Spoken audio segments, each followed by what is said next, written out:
The vast command room on the Zarkonian flagship buzzed with activity. Monitors displayed galaxies, planets, and stars that had long since fallen under their dominion. At the center of it all stood High Commander Xelrath, his posture one of regal command, his eyes fixed on the holographic display of their latest conquest. His focus, however, was disrupted by an anxious tapping just beyond his shoulder. Rennek, a young officer in training, hesitated in the doorway, unsure whether to approach. His eyes darted nervously as he waited for a sign that he could speak without consequence. "Do you have something to report, Rennek?" boomed Xelrath, his voice echoing in the silent tension. Annoyed by the intrusion, he glared down at the young officer, his expression daring him to waste his time. "Yes, High Commander," Rennek stammered, trying to find his voice. Well, we've lost contact with the reconnaissance squad, the one dispatched to the edge of the solar quadrant." Xelrath's gaze shifted, sharpening as he considered the meaning behind Rennek's words. Lost contact with a squad that was scouting a minor planet. Rennek nodded, beads of sweat forming on his forehead. "Yes, sir. They were near the planet Earth, an uncharted territory deemed insignificant by our preliminary scans." Xelrath scoffed. "Insignificant indeed. So why the nervousness, Rennek? If they failed, we'll send another squad. Perhaps one with less fear." He turned back toward the display, dismissing the matter, or so he thought. "But, High Commander," Rennek persisted, his voice now laced with urgency, "the reconnaissance logs report unusual resistance from the inhabitants.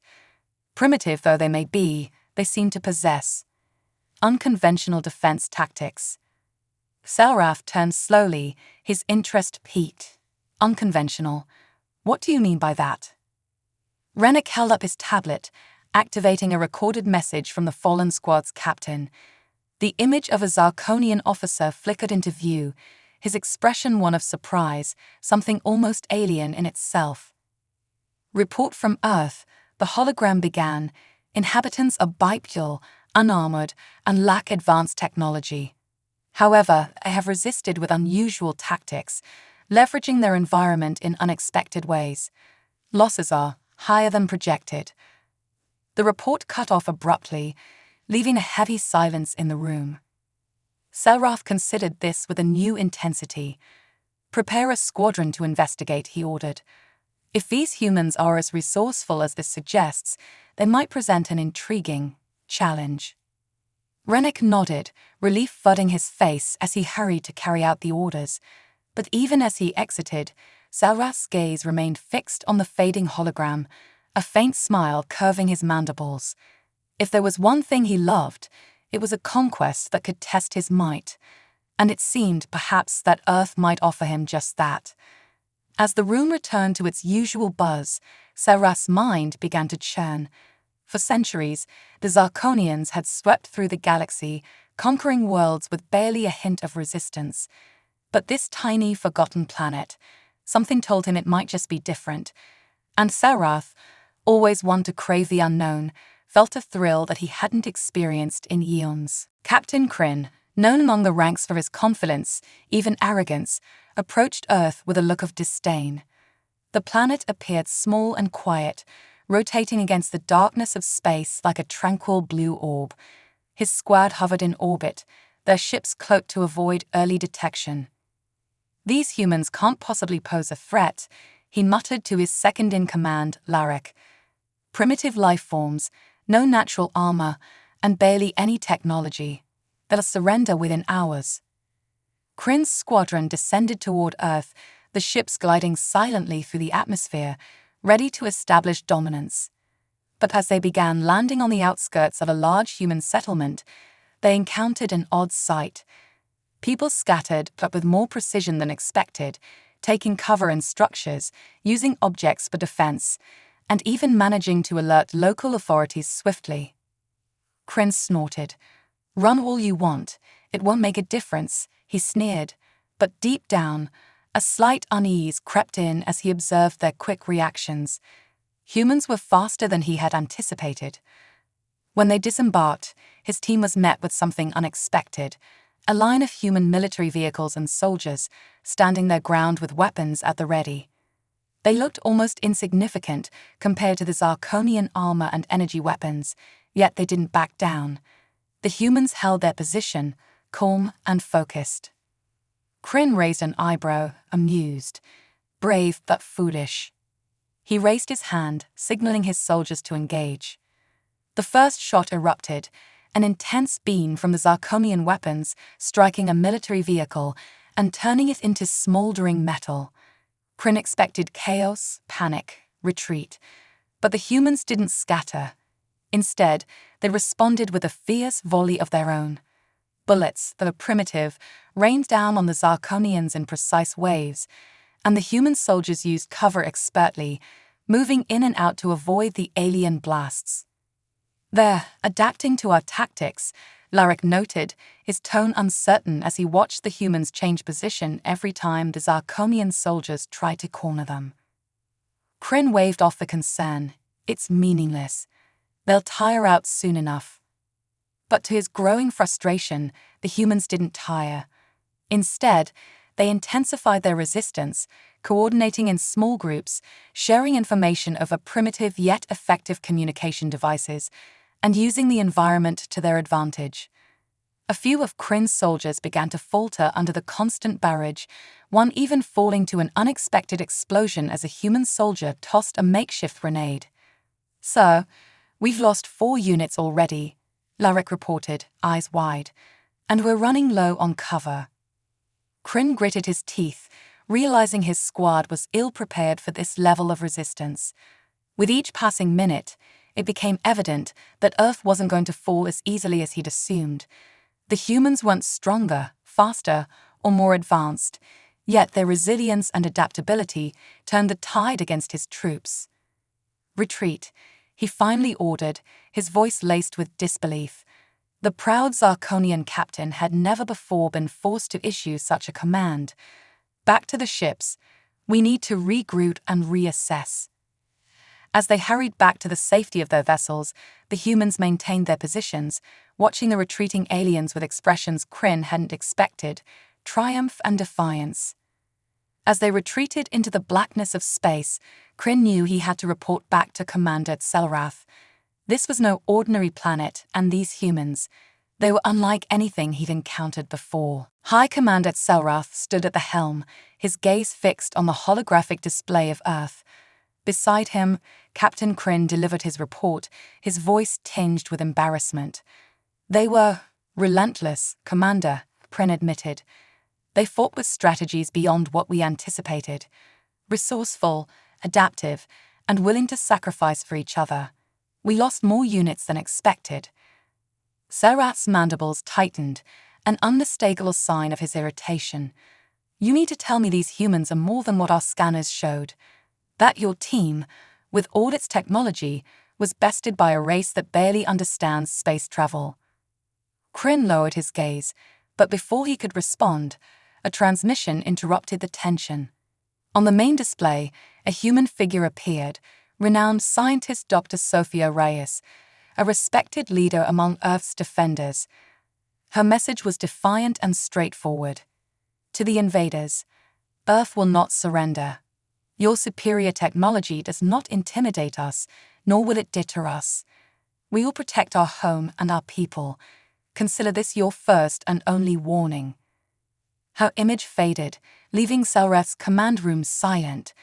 The message sent a clear statement. Earth would fight with all it had, no matter the odds. Intrigued, Tselrath began reviewing the humans' tactics in detail. Despite their basic resources, they were managing to combat his forces in ways that confounded his analysts. He turned to his chief strategist, an elder Zarkonian named Krellis, known for his cold, analytical mind. "Explain to me how a race like this could stand against us," Tselrath demanded. Krellis adjusted his holo-tablet, bringing up footage from the initial skirmishes. "It appears that humans excel at improvisation, Commander. Their soldiers move in unpredictable patterns, utilize cover, and work collectively, enhancing their effectiveness. And, interestingly, they use their environment in ways we had not foreseen." He highlighted a section of footage showing humans repurposing common vehicles and materials into makeshift weapons. A row of cargo containers, for example, had been transformed into barriers, preventing Zarkonian forces from advancing while leaving gaps for counterattacks. In another clip, human scientists were seen attaching what appeared to be magnets and scrap metal to jamming devices, effectively disrupting Zarkonian communication channels. Commander, they are not merely fighting, they are adapting. Each encounter seems to increase their understanding of our tactics. Seraf's eyes narrowed as he watched. Ingenious for such a primitive species. Determined to crush the human resistance, he ordered a new wave of assaults. But this time, he would personally oversee the campaign, ensuring no room for human creativity to surprise them again. He stationed scouts around Earth's defenses, studying every counter-move the humans made. Every advancement his forces achieved was met with a new human tactic, an unexpected twist that chipped away at the Zarkonians' usual arrogance. As days passed, Zaraf's forces encountered increasing challenges. Humans had started using electromagnetic pulses to disable the Zarkonians' energy shields, a tactic they had developed with assistance from Dr. Reyes and her team. Soon after, other humans followed suit, creating more localized versions to hinder the aliens at key choke points. Each defense left the Zarkonians more frustrated as their weapons became less effective. The more Seraf observed, the more he began to see Earth as a planet of boundless ingenuity. Rather than rely solely on brute strength or technology, humans wielded strategy, collaboration, and their deep-seated need to defend one another. This planet, Seraf mused aloud, it's unlike anything we've encountered. A species that doesn't bend, interesting. As his officers nervously exchanged glances, unsure of what their commander might order next, Seraf turned back to the hologram of Earth. His fascination grew, mingling with the frustration of not being able to conquer this seemingly inferior planet. His curiosity, however, was far from benign. Earth had become a puzzle he was determined to solve, a challenge to his pride, and a test of the Zarkonian Empire's supremacy. He would not relent, and he would not retreat. High Commander Seraf stood on the bridge of his flagship, surrounded by screens flashing with data from the ongoing conflict. The Zarkonians had faced resistance before, but never with such resilience, and certainly never with the peculiar adaptability that humans possessed. He had underestimated them, and it grated at his pride. His command was absolute, and yet this tiny planet dared to defy it. Deploy the assault drones, Seraf ordered, his voice cold with determination. Let's see if they can withstand these. As the drones descended into Earth's atmosphere, they swept over cities and military bases, programmed to adapt to human movements, their targeting systems precise.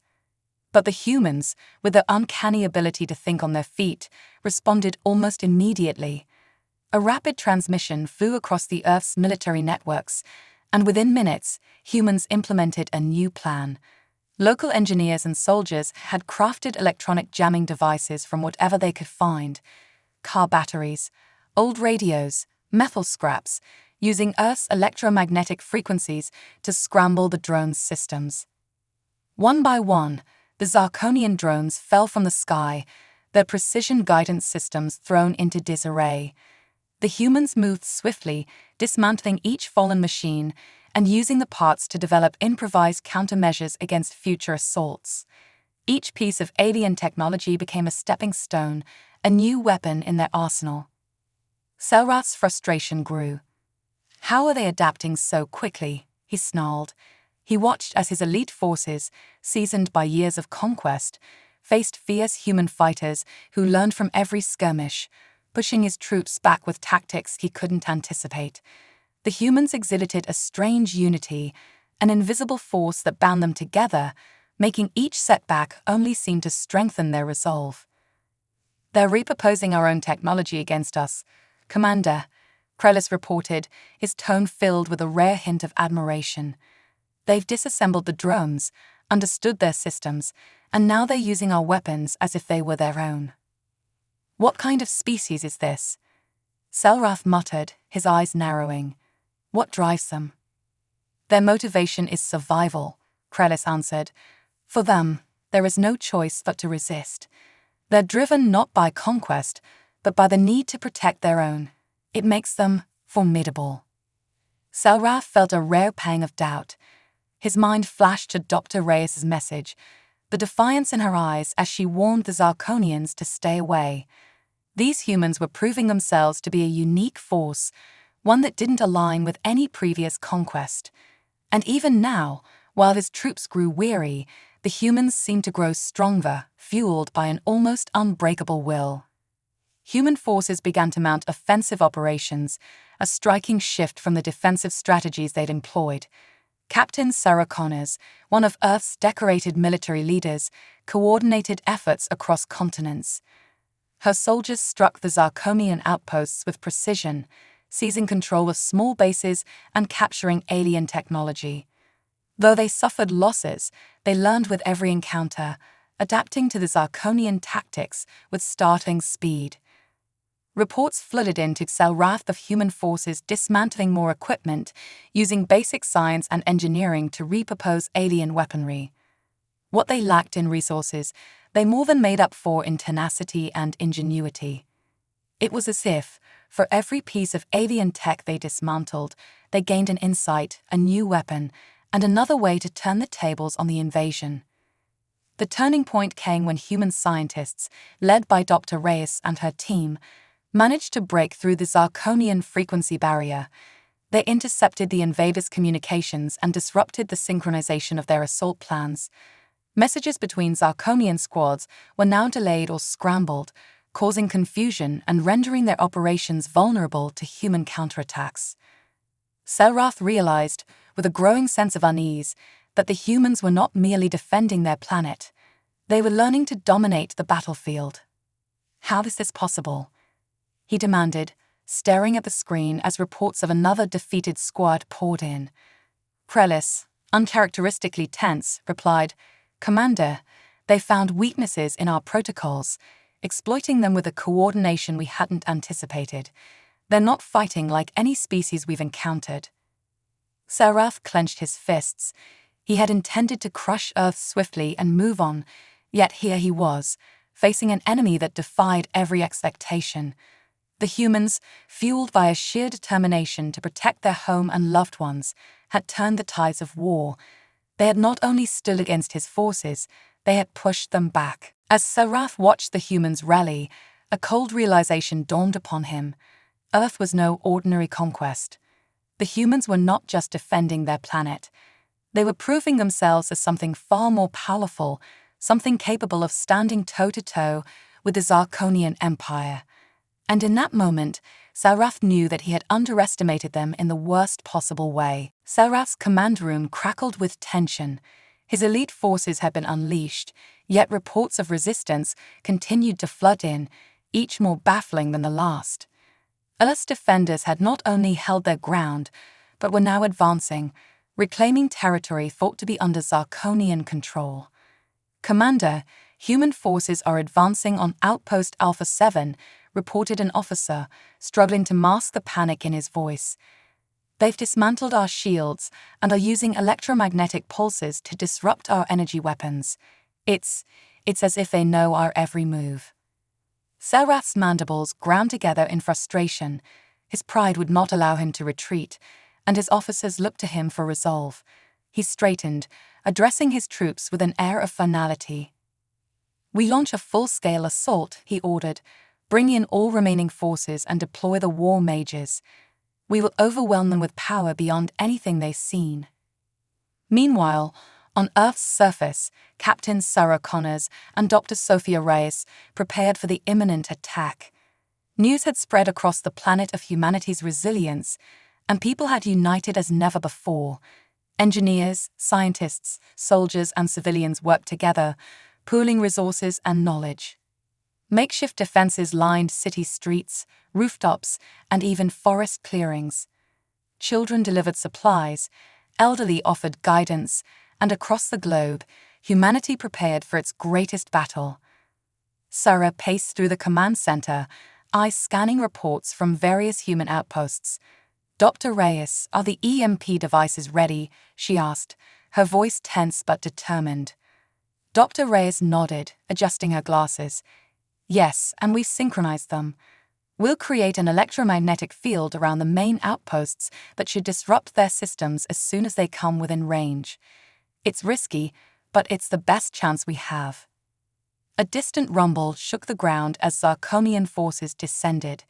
Ships lined the horizon, sleek and menacing, casting shadows over the land. From the largest ship, the War Mages, a terrifyingly powerful Zarkonian force capable of manipulating energy fields, descended in swirling auras of light. Their very presence seemed to distort reality, a display of the Zarkonians' supreme mastery over technology and force. "Here they come," Sarah whispered, gripping her weapon. Around her, soldiers braced, determination etched on their faces. Despite the overwhelming odds, no one showed fear. They had come too far to falter now. The Zarkonian War Mages advanced, their powers crackling as they began to unleash devastating energy blasts. Human soldiers fell back, taking cover as best they could, yet standing firm. At Dr. Reyes' command, the EMP devices activated, sending out pulses that created a shield of interference around the human outposts. The War Mages stumbled, their energy blasts misfiring, some even short-circuiting entirely as the human technology disrupted their attacks. "Press forward," Sarah shouted, leading her soldiers in a counter-attack. They surged forward, taking advantage of the Zarkonians' faltering. The humans' makeshift weapons struck with deadly precision, exploiting weaknesses in the Zarkonian armor they had learned through relentless study and experimentation. The War Mages, unaccustomed to being matched, fell back under the unyielding assault. Selrath watched from his flagship, disbelief and fury warring within him. His elites, the pride of the Zarkonian Empire, was struggling, against humans, no less. He couldn't fathom it. His mind churned, refusing to accept defeat, but also beginning to understand the gravity of his mistake. These humans were far more than he had ever anticipated, a force to be reckoned with in a way that went beyond physical power.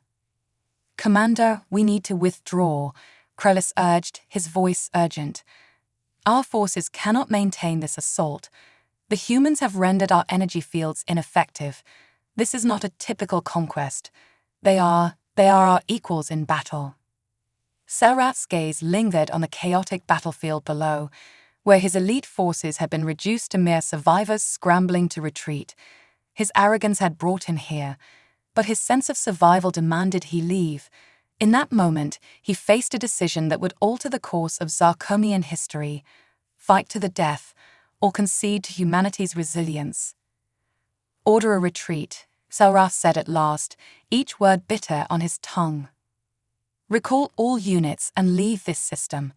Earth is not ours to take." As his officers relayed the order, Selrath stood, staring at the view screen with a mix of frustration and admiration. Humanity had not just defended its home, it had forced a Zarkonian commander to retreat, something no other species had achieved. On Earth, as the Zarkonian ships lifted from the surface and ascended into space, a collective cheer rose from every corner of the planet.